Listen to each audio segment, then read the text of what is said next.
Bienvenue pour cette vidéo sur organes et émotions.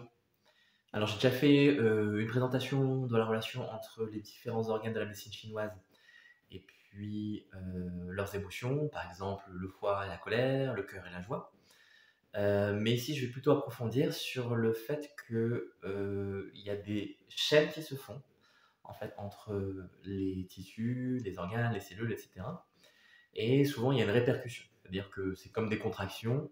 On va ressentir peut-être une douleur ou une pression, un blocage à un endroit, mais souvent, par exemple, à l'épaule, mais souvent, ça vient d'ailleurs. C'est-à-dire que il y a toute une chaîne de tension qui s'est posée. Et donc, pour les émotions et la contraction, les tensions dans les organes, c'est un petit peu pareil. Pour vous donner un exemple, il y a une personne qui m'a dit il n'y a pas longtemps voilà, qu'elle avait été voir un guérisseur et en fait, c'était pour une boule que cette personne avait au poignet. Donc, elle le montre, à ce monsieur qui rigole et puis il dit: «Ouais, c'est pas le poignet le problème» et il va, travailler au niveau de l'épaule et en fait, effectivement, il y avait un blocage, voilà, une tension sur, l'omoplate et une fois cette tension enlevée, eh bien, la boule au niveau du poignet s'est, dissipée. Et ceci est donc valable hein, pour la plupart des choses, des problématiques qu'on va avoir. Et donc, on va faire la relation entre les organes d'un côté, les émotions de l'autre, et en fait, les deux vont ensemble. Donc, quand je dis émotion, c'est surtout le mouvement énergétique que ça représente. Alors, bah souvent, voilà, les grandes zones de tension, donc il y a les épaules, bien sûr, avec la nuque, les cervicales, et les trapèzes, hein. Après, il y a toutes les boules au ventre hein, qu'on peut avoir au niveau de l'estomac ou plus bas, au niveau des intestins. Et il y a les oppressions thoraciques. Et après, il y a les tensions ponctuelles au niveau des articulations. Donc, ça peut être les coudes, les genoux, les poignets, les chevilles, etc., etc. Les tensions aussi spécifiques de la tête avec tout ce qui est migraineux ou en tout cas maux de tête. Donc, vous voyez, en fait, lorsqu'il y a un organe, alors quand je dis organe, c'est pas forcément les organes au sens classique, mais c'est une partie du corps qui va produire un fonctionnement. Donc, par exemple, pour moi, la tête, c'est un organe, hein, mais ça peut être aussi l'organe de l'oreille, ça peut être aussi le système nerveux, qui pour moi est un organe. Et donc, dans notre présentation ici, c'est quelque chose d'assez large qu'on va brasser.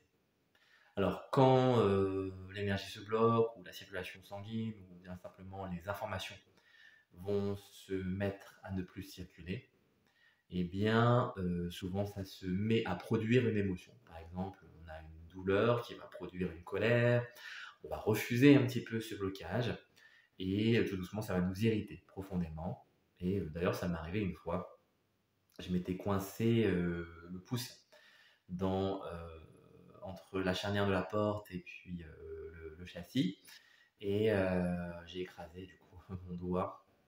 Alors c'était pas forcément très douloureux sur le coup, ça faisait mal, mais c'était supportable.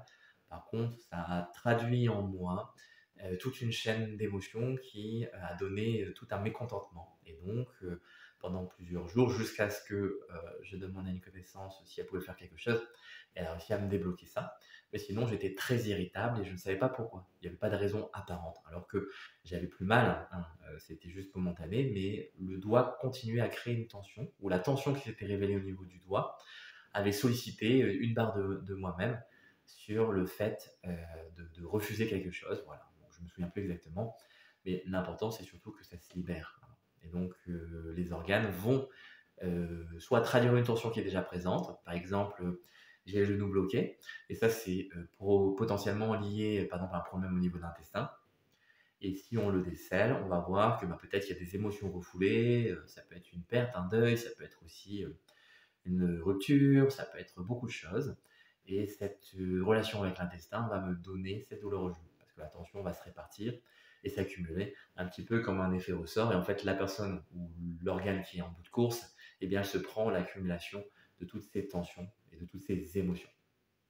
Alors, si vous avez bien compris, du coup, la chose, vous voyez qu'on peut fonctionner ainsi.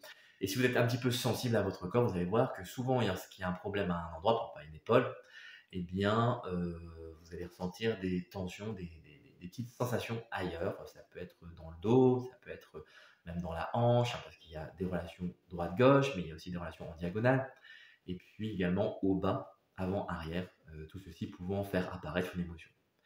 Alors, en exemple que je peux vous donner, eh bien, voilà, si je prends une personne voilà, qui est venue me voir par rapport à un problème de migraine ophtalmique, eh bien, déjà on voit en médecine chinoise que cette partie ici un petit peu avec le méridien de la vésicule biliaire qui travaille ici, qui arrive jusque dans l'œil, le nerf optique aussi qui arrive sur l'arrière et qui se relie dans la zone, je ne sais pas exactement, mais la zone occipitale, hein, eh bien, on va voir que, évidemment, il y a une énergie sur le méridien, donc la vésicule biliaire et du foie. Donc la relation est probablement aussi au niveau émotionnel, il y a une surcharge potentiellement. Et on va travailler sur ce qui vient enrichir cette colère qui se manifeste par cette douleur au niveau ophtalmique. Alors si on creuse un petit peu, je vous donne voilà, un exemple que j'imagine. Donc j'ai mal à l'œil, je ne sais pas quoi faire, ça ne passe pas. Même un bon massage où il n'y a pas de médicament Solus. Du coup, je vais me pencher un petit peu sur ce qui me donne ce mal à la tête, et en particulier au niveau du creux orbital. Et ça me donne par exemple, voilà, j'ai une bêtise, mais dans l'énergie ça donne ça. J'ai pas les yeux en face des trous. Et donc, j'ai beau me creuser la tête par rapport à une situation, par exemple professionnelle, euh, je veux conserver mon travail, ma situation financière par exemple, mais j'ai en même temps envie de fuir parce que le contexte est trop difficile. Je me sens pas bien au boulot. Alors je suis tiraillé entre les deux et du coup, voilà, j'ai cette fatigue qui vient peser sur les yeux. Et si je regarde, en fait, la solution entre guillemets étant moi, je dois soit me résoudre à accepter la situation, soit faire un nouveau départ. Et en fait, je sais peut-être au fond de moi que je suis plus enclin, puisque la situation extérieure ne pouvant pas bouger, bien, à me mettre à chercher autre chose, mais en même temps, peut-être ma situation familiale, financière étant délicate, ça bloque. Mais en fait, le blocage, si je regarde mon intuition, me dit, malgré les difficultés matérielles, eh bien, vas-y, fonce, essaye de trouver autre chose, parce que là, ce n'est plus possible. Et en fait, ce que je ne veux pas voir, hein, qui du coup se manifeste par cette tension oculaire, eh bien, me donne une indication sur ce qui m'attend si je persévère dans mon obstination. Et ceci me conseille d'aller voir ailleurs, comme on dit, hein. Pas si j'y suis, mais si j'y serais bien. Voilà un petit peu pour donner un exemple. Et puis après, vous avez toutes les émotions particulières de détresse, hein, par exemple, qui vont s'influencer les unes les autres. Voilà, j'ai une peur qui vient. Par exemple, j'ai eu peur de perdre mon enfant. Il a eu un accident, un souci de santé. Et voilà, donc ça vient au niveau du rein, hein, puisque c'est lui qui gère toutes ces émotions d'angoisse. Et ça va remonter vers le cœur. Et du coup, ça m'affaiblit au niveau du cœur. Alors, pas forcément le cœur physique, mais le cœur énergétique, son fonctionnement.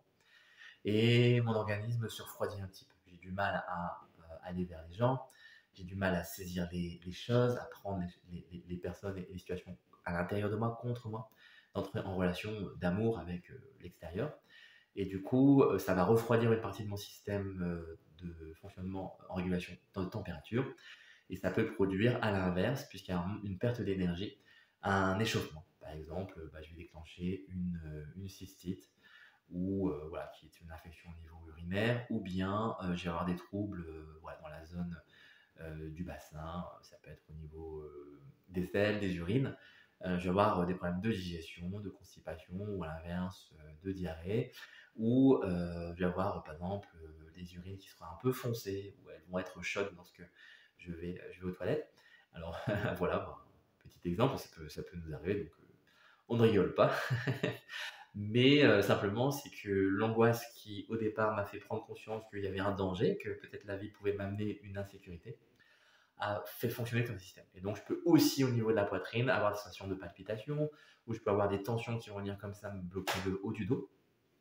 Et je vais me rendre compte que ça engendre pas mal de choses. Donc, les organes concernés vont produire voilà, une recherche active de bien-être.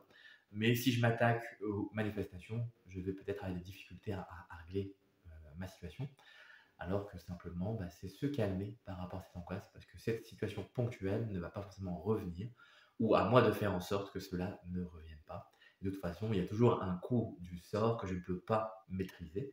Et c'est accepter finalement au fond l'insécurité qui vient de l'inconnu, des choses que je ne peux pas prévoir, mais si je prévois tout, il y a toujours encore des surprises.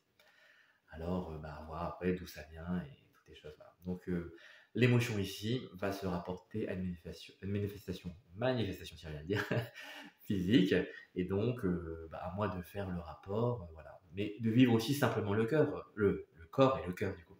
J'ai peur, bah voilà, je vis cette peur, et ceci va peut-être permettre de déjà calmer une partie de l'émotion, parce que lorsque je refuse les choses, bah, souvent ça fait un peu cocotte minute, et ça va monter en ébullition. Donc, lorsqu'il y a comme ça une émotion qui transparaît, qu'elle s'exprime organiquement, euh, je vais pouvoir essayer de me rendre en accord avec moi-même. C'est réharmoniser mon corps et mes émotions, et de faire un avec ce qui se présente. Alors thérapeutiquement, hein, dans le processus énergétique, ce que je ressens pour ma part, c'est soit des tensions dans le corps, soit directement j'ai de manière empathique l'émotion, et puis bien sûr l'expérience de la pratique me donne des validations, par exemple par des contractions du corps, des sursauts aussi, hein. Il peut y avoir une jambe ou un bras qui d'un coup fait un mouvement un peu erratique, et ça me montre qu'on touche un petit peu au cœur de la cible. Donc c'est juste, hein, dans le processus énergétique, ça se libère. Et puis ça donne aussi des prises de conscience pour la personne et des compréhensions pour moi-même sur ce qui se trame. Je vais de manière intuitive ressentir soit des mouvements énergétiques, soit les émotions, soit sur les aspects mentaux, psychiques, des configurations qui font qu'on est bloqué. Et on va aller un petit peu, alors pas farfouiller, mais on va calmer ces énergies qui ont besoin de fonctionner par sursaut, et de leur donner plutôt un rythme qui est propre à la personne et non pas quelque chose de décalé. Et donc, ça peut aussi régler, hein, pour vous, si vous êtes impacté par ça, ou si vous connaissez des gens autour de vous qui sont un peu décalés par rapport à leur corps, donc leur énergie, leur conscience, et plus en rapport direct avec le corps, ce n'est plus aligné. Et ça donne des personnes un peu farfelues, ou qui ont souvent des blessures physiques ou des accidents, ou qui sont un peu à côté de la plaque, comme on dit. Euh, et remettre l'énergie dans le corps, c'est un processus. Donc c'est le genre de choses qu'on peut sentir, que vous pouvez aussi vous, hein, chez vous, ressentir, à partir du moment où on fait attention à ces tensions au niveau organique et donc énergétique et donc émotionnel, qui font tout un ensemble. Par rapport à ceci, voilà, ça peut être vraiment ressenti pour les autres, mais surtout aussi pour soi. Et donc si vous posez un peu en méditation, vous allez voir que toutes les tensions vont apparaître de plus en plus nettement, et il y a une clarté qui va venir, et tout d'un coup ça va flasher. Alors soit vous le ressentez, soit directement vous le comprenez, soit directement ça se calme et vous ne comprenez pas, mais ça se pose dans le corps. Donc moi, il y a beaucoup de choses que je ressens, mais il y en a encore plus que je ne ressens pas. Et ça n'est pas grave, parce que l'énergie est un processus intelligent à l'œuvre sans même que moi j'en ai conscience. Et donc ça va pouvoir poser des conditions favorables pour le bien-être, la santé, l'approfondissement intellectuel, le développement personnel et spirituel. Et c'est ça qui est intéressant. Voilà, on s'arrête ici. Vous pouvez toujours commenter, poser des questions sous la vidéo. J'y répondrai avec plaisir. Profitez bien de votre journée, prenez conscience de vous, et bonne pratique, bonne avancée dans votre cheminement personnel et spirituel. À très bientôt.